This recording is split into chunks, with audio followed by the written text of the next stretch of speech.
Good morning, I'm Tony Higginson and today I'm going to be talking to you about long exposure photography. I've come down to my favourite local place, which is Lytham Jetty. It's a wonderful wooden structure that goes out into the sea and it leads you to this marker down there, which is nice. The sunrise is just off to the left over here and it's just come up the sun now. And quite often the light of that sunrise, it just illuminates all the sky behind the marker there, which is lovely. But today it hasn't happened. We've got some strange weather conditions at the moment, so the winds are coming in from the north and all the clouds are moving the way I'm not used to. You know, I'm used to them coming this way, but they're moving in a different direction. And I've just been unlucky.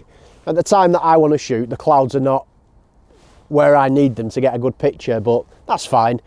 That's the nature of the beast. I said I'd talk to you a little bit about long exposure photography, and my settings, I've chosen ISO 100, which is what I want for the best quality, and then on f14 using a 6-stop filter I'm getting 30 seconds. Now I have also got 2 grad filters on for this shot. I've got a 0.6 hard grad, which is just pulling down the brightness on the left hand side of the sky, and then I've also got a 0.6 soft grad, which is just adding a gentle gradation right down through the image, because it's quite dark down at the bottom where the wooden jetty is. So I'm using 2 grads, my 6-stop filter, and the combination of those at f14, it's giving me 30 seconds. So I'll just go ahead and take a shot now. As I say, the sun has just risen, so it is getting quite light, and I might have to shortly switch to a 10-stop filter to get a decent length of exposure, you know, because I do want that long exposure, because I want to smooth the water out, and it makes a big difference in an image like this.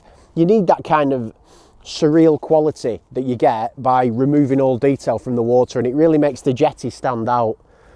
Now, this is a tricky place to photograph, for the reason that the actual shot that I've come to get is not the shot I'm shooting now.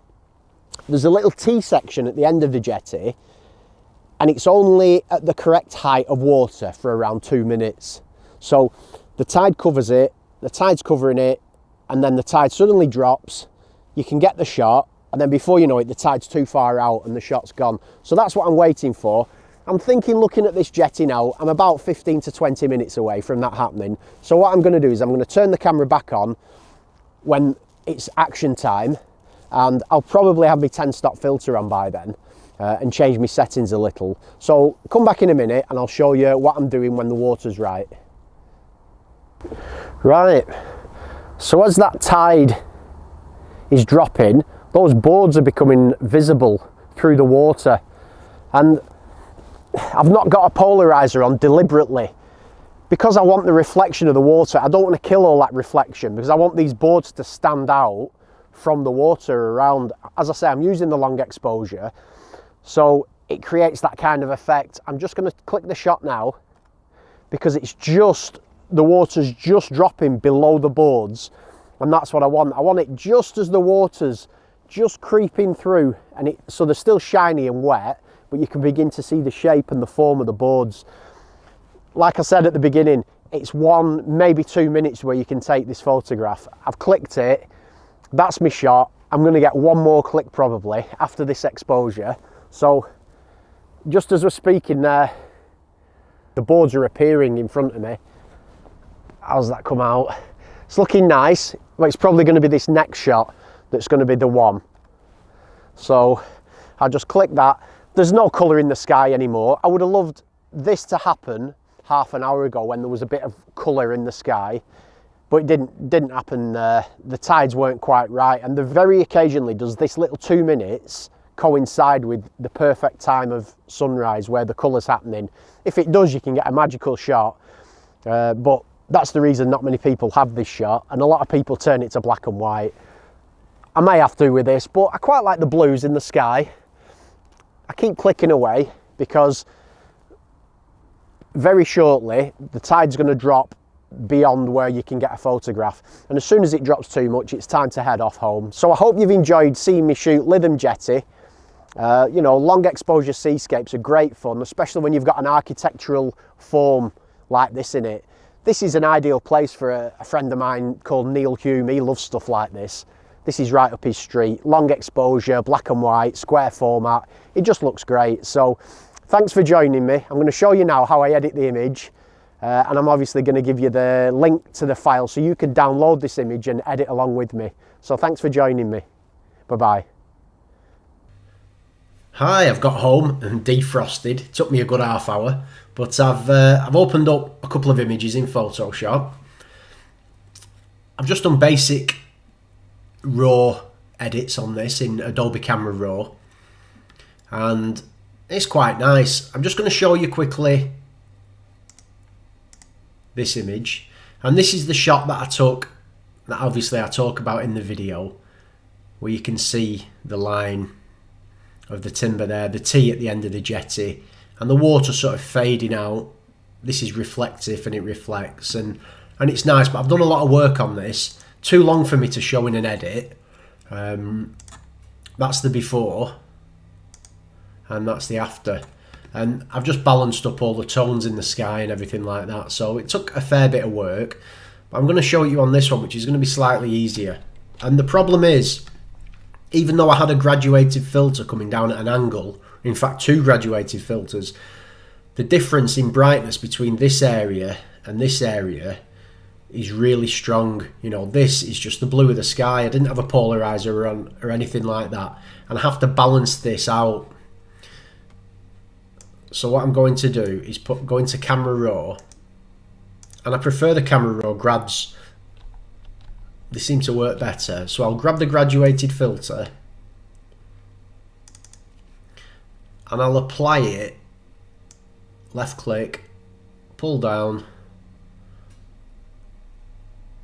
I'll apply it there, and what I'm going to do is increase the exposure. So what I do is I up my exposure, not too much, about 30, and then having done that, I'll now adjust this so that it looks sort of invisible, like, so you can't tell that there's been a grad put on it. So I want a very even transition. Right, so that's phase 1. See, it's quite a gradual thing, that. The next phase I'm going to do is I'm going to take this darkness and actually apply it over here.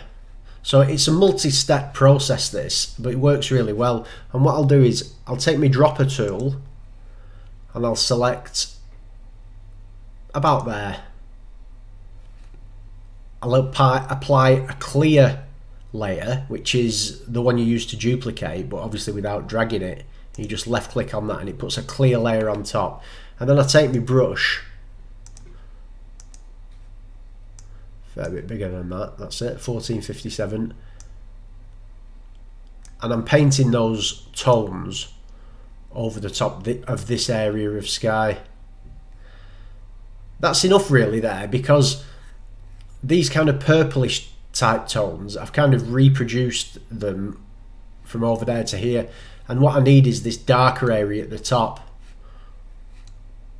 So I'll add another layer on. I'll go back to my colour picker and I'll pick the proper blues up here, which is quite a darker blue, and now I can paint that on like that.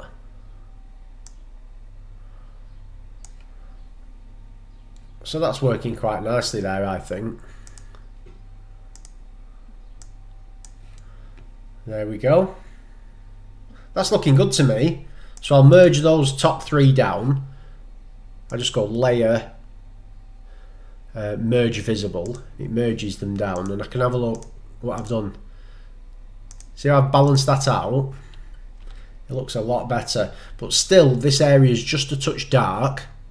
So I'm going to do the inverse of what I just did, which is I'm going to lighten that. So I'll take my dropper tool about here, which is lighter than there obviously.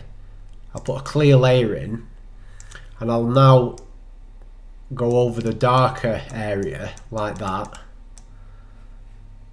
and then I'll just set that in the blend mode to lighten.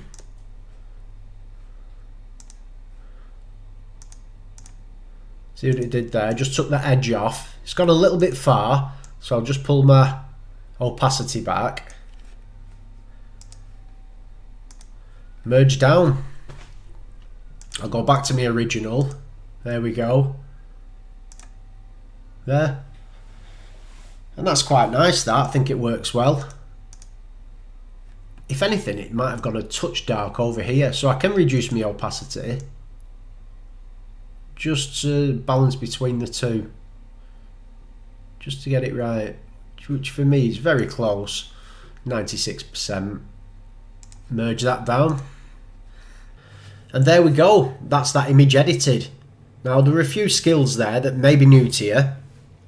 Quite technical, but quite artistic. You know, as I've said before in videos, you're using the Photoshop, the tools in Photoshop, a bit like an artist brush. You're kind of painting stuff in. And it's important that when you're doing this, you don't go crazy and introduce loads of banding into your sky. It's very difficult when you're using very gradual transitions from dark to light. It's very easy to destroy an image. And when I say destroy, I mean add digital artifacts like banding and noise and that sort of stuff. So you've got to be quite subtle with it. You can't do too many adjustments.